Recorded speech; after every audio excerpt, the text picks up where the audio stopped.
So you have finally decided to come in Finland, but you have no idea what to do here, at least yet. So this is my rundown on my recommendations what to do in Finland, and this is coming from a 15-year Finnish citizen, so trust me on these ones. Most likely you're gonna go in Helsinki or Lapland. I got tips for both, but let's start with Helsinki. There's two main ways people arrive in Helsinki. You can come here by airplane or by sea, and both are incredibly easy to get access to the Helsinki center. So let's say the airport. The two easiest ways to get to downtown Helsinki are by bus or a train. The train option is a little bit quicker, but if you go by bus, you can at the same time see suburban areas of Helsinki. Both stops are a few hundred meters from the terminal, and both options end up in the same place, the Rautatientori in the Helsinki center. Both options are really good, unless you want a private option. The taxi is always an option, but of course it's an option. Taxi is really basic and it's in almost every major city. But now that you made it here, what to do next? Up front, if you love shopping, like 100 meters, and there's Mannerheimintie. There's shopping centers all around you. There's Forum, there's City Center, which you can access from Rautatientori as well. There's Kamppi, and then there's Stockman, which is basically a single store shopping center. It's a really big store with multiple kinds of products sold there. Of course, there's more shopping centers in Helsinki, but they are more far away from downtown Helsinki. Like Redi, which has a neat skyscraper on top being built, and it is on the east side of Helsinki. I'm sorry, that was a bad joke. They're both really accessible by metro, which I'll cover up a little bit later. Then there's Kauppatori. It directly translates to Market Square, and it basically is a really good market square. There's Finnish products and local Finnish products. There's good Finnish food being sold, and you can get on a ferry in there. Now let's talk about landmarks. There's the Helsinki Tuomiokirkko, Usbeskin katedraali, Johanneksen kirkko, Kallion kirkko, and Helsingin Lutherkirkko. You can see that there's many churches in Helsinki, and that's true, but don't worry, there is many other things you can do and see in here. If you like clubbing, many recommend the Tavastia. It's by Kamppi Shopping Center, and it's the by far most popular club in Helsinki. I mean, I don't know much about Helsinki clubs because, I'm 15, I'm not allowed in yet, but you can search in the internet for recommendations if you like clubbing. There's Suomenlinna, if you like history.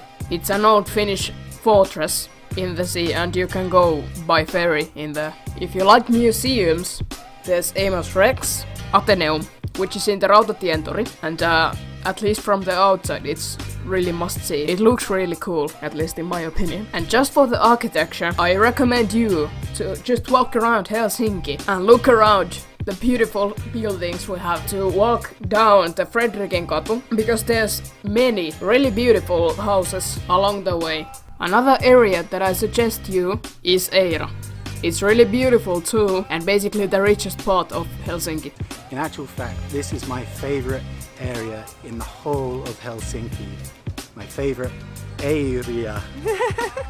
It's super pretty, and it doesn't cost anything to walk here. That's true. That's always good. But maybe what's my favorite thing about this place is the architecture and the fact you have these beautiful colors, old buildings, and you just, I don't know, there's just this feeling that you get here, like so cozy. Yeah, exactly. It's really cozy. Now let's talk about public transport. Again, I have two recommendations for you to transport around Helsinki: trams and metro. Can't really go wrong with the metro.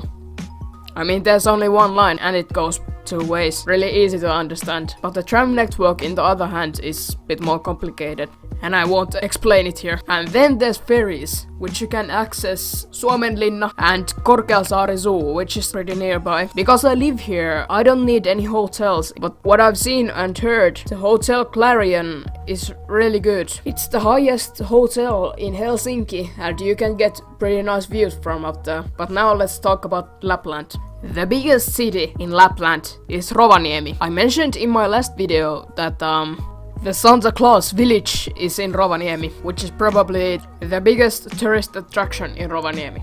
There's also skiing slopes in Rovaniemi, but if you want the full experience, I will recommend some skiing centers later. There's an airport in Rovaniemi. You can fly from Helsinki to Rovaniemi, and that is basically the easiest way to get in Lapland. I also recommend visiting Tornio city. It's cool because it's split in two between Sweden and Finland.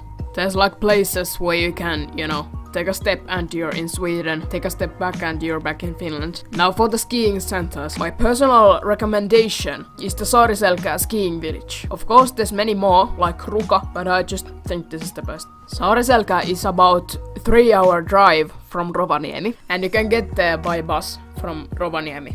Because the whole Lapland is revolved around these, I don't know what's to call them in English, but tunturi. They are like prototype mountains. They're not that high or steep as the mountains, so they are perfect for skiing. One thing to consider when going to Lapland: timing, because only in midwinter you can be certain that there's snow. Otherwise beautiful forests but no snow. And sorry to break it to you, the northern lights are actually pretty rare. It has to have a solar flare hit Finland to make them happen. There's constantly going on really faint northern lights, but you would have to have 0 artificial lights to see them. But either way, the trip would be a blast. Trust me on this one. But hey, I hope you enjoyed the video. Like and subscribe if you haven't. I am Finpotato and see you on the next one.